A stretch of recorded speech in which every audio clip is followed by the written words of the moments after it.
Nah, kemudian sahabat MQ, kita lanjutkan ya pembahasannya tentang dua makna ini, Ar-Rahman dan Ar-Rahim.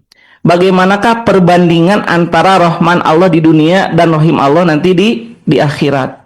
Nah, ini ada ayat Quran surat Al-A'raf dan 156 yang menunjukkan bahwa Rahman Allah itu di dunia dan Rahim Allah nanti di akhirat. Tub lana fi hadhihi dunya, dan tuliskanlah untuk kami di dunia ini hasanatan wa fil akhirati, baik kebaikan di dunia dan kebaikan nanti di akhirat. Nah, tetapkanlah untuk kami kebaikan di dunia dan di akhirat. Inna hudna, sesungguhnya kami pasti akan kembali, maksudnya bertaubat, ilaika, kepadamu ya Allah. Qala, Allah kemudian berfirman, azabku usibu, akan kutimpakan bihi dengan nyaman, asya, kepada siapapun yang dikehendaki. Wa rahmati wasiat kulla syai'in, sedangkan rahmatku meluas meliputi segala sesuatu. Fasa'aktubuha lilladina yattaquna, maka aku akan menetapkannya bagi orang-orang yang yattaquna, mereka bertakwa, wa yu'tuna zakata, dan mereka menunaikan zakat, walladina hum biayatina yu'minuna, dan bagi orang-orang yang mereka terhadap ayat-ayat kami mereka beriman. Dari ayat ini Allah hendak menjelaskan pada kita ada dua macam rahmat.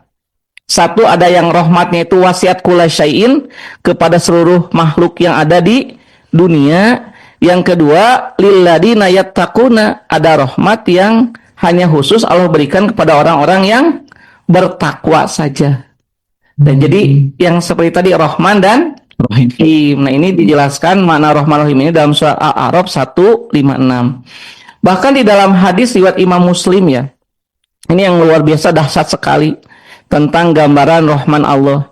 Inna lillahi azza wa jalla mi'ata rahmatin. Nah, sahabat MQ, dalam hadis Sahih Muslim ini Allah memiliki 100 rahmat, Kang.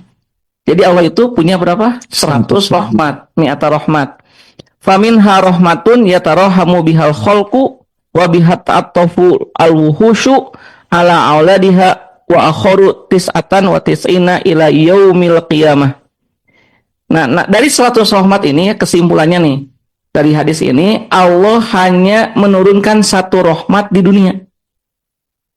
Jadi dari 100 rahmat dibagi 2, satunya Allah turunkan di mana? Ke dunia. Di dunia, yang 99-nya nanti Allah simpan di surga. Berarti di akhirat kan? Nah, hanya dengan 1 rahmat ini saja, faminha, dengan 1 rahmat ini saja, ya tarahamu bihal khalqu, makhluk Allah saling berkasih sayang.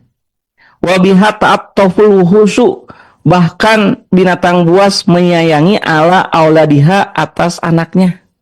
Jadi kita yang jumlah manusia itu miliaran ya kan, itu dapat rizki, dapat kehidupan itu hanya dengan 1 rahmat Allah. Bahkan binatang yang buas, yang pemakan daging, tidak membunuh anaknya itu karena apa? Karena rahmat Allah ini. Wa akharu tis'an wa tis'ina ila yaumil qiyamah, sedangkan yang 99-nya Allah nanti simpan di akhirat.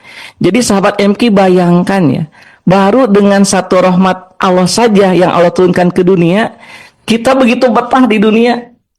Selesai lah ya urusan dunia. Selesai urusan dunia. Ada gunung, ada lautan, ada matahari, ada pergantian siang dan malam, binatang yang di dalam laut, di darat, di udara, semua kehidupan kita, semua keinginan kita, semua kebutuhan kita selama 24 jam dengan keperluan, dengan keinginan, dengan kemauan, dengan cita-cita yang berbeda-beda, itu hanya dengan 1 rahmat Allah. Ini luar biasa. Bahkan dari mulai bumi diciptakan sampai nanti terjadi hari kiamat, itu karena 1 rahmatnya Allah. Setiap kita punya mata, punya pendengaran, punya hidung, mulut, dan semuanya, itu semuanya dengan rahmat Allah yang hanya jumlahnya 1. Maka kebayangkan betapa nikmatnya nanti kita di surga ketika Allah berikan yang 99-nya. Makanya